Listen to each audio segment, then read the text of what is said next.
Satyabhama Institute of Science and Technology, Chennai. Satyabhama Institute of Science and Technology, Chennai.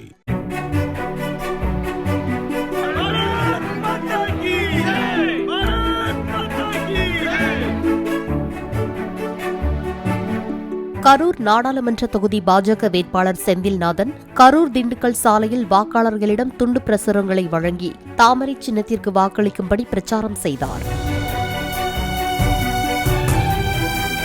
சாலையோரம் இருந்த tea கடையில் வாடிக்கையாளர்களுக்கு tea ஆற்றி கொடுத்தும் செந்தில்நாதன் வாக்கு சேகரித்தார்.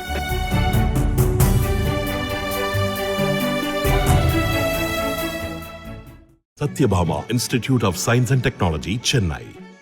Satyabhama Institute of Science and Technology, Chennai.